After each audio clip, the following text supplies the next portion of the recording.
शरद पवार नरेंद्र मोदींना भेटतात. सुप्रिया सुळे 8 खासदारांना सोबत घेऊन पुन्हा पंतप्रधान मोदींची भेट घेतात. त्याच्यानंतर कौटुंबिक कार्यक्रमामध्ये पवारांसोबत अमित शहा आणि नरेंद्र मोदी एकाच व्यासपीठावर गप्पा मारताना दिसतात. आणि आता आता विनोद तावडे आणि सुप्रिया सुळे एकाच गाडीतून लगबगीने बैठकीसाठी जाताना दिसतात. हे सगळं ऐकल्यानंतर मी तुम्हाला पुढे काय सांगणार आहे हे वेगळं सांगण्याची गरज नाही.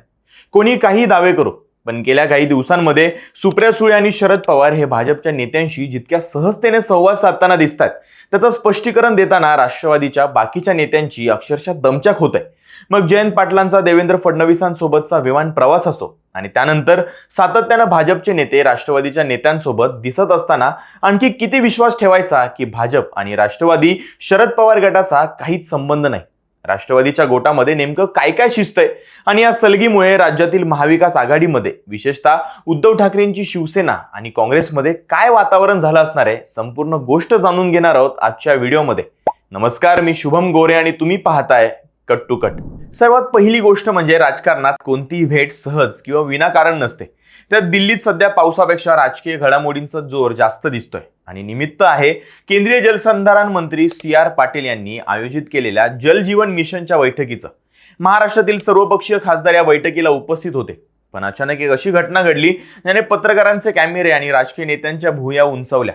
जलसंधारण विषयावरील बैठक अर्ध्यावरच सोडून राष्ट्रवादीच्या सुप्रिया सुळे आणि भाजपचे ज्येष्ठ नेते राष्ट्रीय सरचिटणीस विनोद तावडे हे महाराष्ट्र सदनातून बाहेर पडले आणि दोघांनी थेट एकाच गाडीतून बसून संसदेच्या दिशेने प्रवास केला. आता प्रश्न हा पडतो की एकाच गाडीत बसून या दोन बड्या नेत्यांमध्ये नक्की काय खलबतं झाली?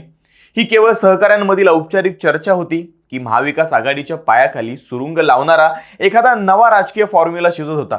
कारण गेल्या महिन्याभरातील घटनाक्रम जर पाहिला तर ही काही पहिलीच भेट नव्हती. याआधी राष्ट्रवादीचे प्रदेशाध्यक्ष जयंत पाटील आणि मुख्यमंत्री देवेंद्र फडणवीस यांच्यासोबत विमानातून एकत्रच प्रवास केला होता. त्या प्रवासाची चर्चा शमते ना शमते तोच खासदार सुप्रिया सुळे यांनी आपल्या 8 खासदारांच्या शिष्टमंडळासह पंतप्रधान मोदींची 30 मिनिटं प्रदीर्घ भेट घेतली. आणि त्याहून महत्त्वाचं म्हणजे सुप्रिया सुळेंच्या कन्येच्या रिसेप्शनला स्वतः पंतप्रधान मोदी आणि गृहमंत्री अमित शहा यांनी दिलेली हजेरी. तिथं शरद पवारांसोबत झालेल्या त्यांच्या गप्पा आणि त्या प्रसन्न वातावरणातील छायाचित्र हे खूप काही सांगून गेलं. आता मला सांगा, या सलग घडणाऱ्या घडामोडींना अजूनही योगायोगच कसं म्हणायचं? अमोल कोल्हे जरी याला रुटीन किंवा मतदारसंघातील कामांसाठी झालेली भेट म्हणत असले तरी एकाच महिन्यात 4-4 वेळा होणाऱ्या भेटी फक्त मतदारसंघाच्या रस्त्यासाठी नक्कीच नाहीत, हे आता सामान्य जनतेला हळूहळू कळायला लागले. आता या सगळ्या मागे नक्की काय राजकारण असू शकतं ते अगदी थोडक्यात सांगतो. केंद्रातील मोदी सरकारसाठी आगामी काळ अत्यंत महत्त्वाचा आहे. संसदेमध्ये येणारं लोकसभा व विधानसभा मतदारसंघ पुनर्रचना म्हणजेच डिलिमिटेशन विधेयक आणि महिला आरक्षणाची अंमलबजावणी यासाठी केंद्र सरकारला अतिरिक्त संख्याबळाची गरज आहे. शरद पवार गटाकडे लोकसभेमध्ये 8 खासदार आहेत. हे 8 खासदार निर्णायक प्रसंगी सरकारच्या बाजूने उभे राहिले किंवा त्यांनी तटस्थ भूमिका घेतली तरी भाजपचा मोठा फायदा होऊ शकतो. एकेकाळी भाजपवर टोकाची टीका करणाऱ्या सुप्रिया सुळे सध्या भाजपच्या वरिष्ठ नेतृत्वाशी अतिशय सुसंस्कृत आणि मवाळ भाषेत संवाद साधताना दिसतात. दिल्लीच्या राजकीय वर्तुळामध्ये आता सुप्रिया सुळे या भाजप पवार संवादाचा मुख्य चेहरा बनल्याचं बोललं जात आहे.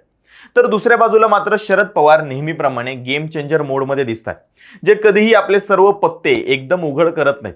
एका बाजूला महाविकास आघाडीमध्ये राहून विरोधकांची मोड बांधायची आणि दुसऱ्या बाजूला केंद्र सरकारशी आणि मोदींशी संबंध मधुर ठेवून आपले सर्व राजकीय पर्याय उघडे ठेवायचे, जेणेकरून भविष्यातील राजकीय भूकंपामध्ये स्वतःचं स्थान सुरक्षित राहील. आणि ही पवारांची जुनी आणि यशस्वी खेळी मानली जाते. त्यातच मधल्या काळामध्ये भाजपकडून दोन्ही राष्ट्रवादींचे विलिनीकरण करून त्यांना NDA मध्ये समाविष्ट करण्याचा किंवा बाहेरून पाठिंबा घेण्याचा प्रस्ताव असल्याचं राजकीय सूत्रांचं म्हणणं होतं. आणि या बदल्यात केंद्रामध्ये 2 मंत्रिपद आणि राज्यात महत्त्वपूर्ण वाटा देण्याच्या चर्चा रंगत होत्या. त्यामुळे या तातडीनं होणाऱ्या बैठका त्याच्यासाठीच आहेत का, हा प्रश्न निर्माण होतोय. राष्ट्रवादींच्या नेत्यांशी भाजपशी वाढणारी सलगी पाहून सध्या सर्वात जास्त कोणाचे धाबे दणाणले असतील तर ते म्हणजे राज्यातील महाविकास आघाडीचे. गेल्या काही महिन्यांपासून महाविकास आघाडी म्हणून काँग्रेस, ठाकरे गट आणि शरद पवार गट हे रस्त्यावरती एकत्र उतरून भाजप विरोधात संघर्ष करत होते. मात्र एका बाजूला कार्यकर्ते लाट्याखाट्या खात असताना दुसरीकडे वरिष्ठ नेते भाजपच्या हायकमांड सोबत गळाभेटी करत असल्याने ठाकरे गट आणि काँग्रेसमध्ये प्रचंड अस्वस्थता पसरली. काही दिवसांपूर्वी भाजप नेत्या पंकजा मुंडे यांनी राजकीय संन्यासाचे संकेत दिल्यानंतर काँग्रेसचे नेते विजय वडेट्टीवार यांनी त्यांना थेट काँग्रेसमध्ये येऊन पहिली महिला मुख्यमंत्री होण्याची ऑफर दिली होती. विशेष म्हणजे महाविकास आघाडीमध्ये असतानाही काँग्रेसच्या एकाही मोठ्या नेत्याने सुप्रिया सुळे यांच्या नावाचा पहिली महिला मुख्यमंत्री म्हणून कधीच उल्लेख केला नव्हता.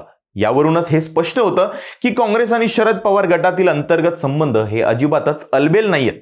महाविकास आघाडीतील नेत्यांना मनातल्या मनात एकच भीती सतावते की जर ऐन निवडणुकीच्या किंवा सत्ता स्थापनेच्या तोंडावरती पवारांच्या पक्षाने अचानक घरोबा बदलला किंवा भाजपला बाहेरून पाठिंबा द्यायचं ठरवलं तर आपलं काय होणार, या विचारामध्ये सध्या महाविकास आघाडी आहे. जर शरद पवार गट आणि भाजप यांच्यामध्ये काही अंतर्गत सूत जुळलेच किंवा दोन्ही राष्ट्रवादीचं विलनीकरण करून त्यांना एनडीएमध्ये आणण्याचा भाजपचा मास्टर प्लॅन यशस्वी झालाच तर अजित पवारांच्या राजकीय वर्चस्वाचं काय होणार हा सुद्धा प्रश्नच आहे. त्यांचं महत्व कमी होऊ शकतं हे अजिबातच नाकारता येणार नाही. म्हणूनच की काय या संपूर्ण नाट्यापासून सुनेत्रा पवार या लांब असाव्यात. राष्ट्रवादी काँग्रेसचा जर आपण विचार केला तर एक वेगळी विचारसरणी असलेला आणि मोठे नेते उदयास आणलेला हा पक्ष आहे. त्यांचं महाराष्ट्रामध्ये आणि भारतातच एक वेगळ्या पद्धतीचं वजन आहे, इम्पॅक्ट आहे.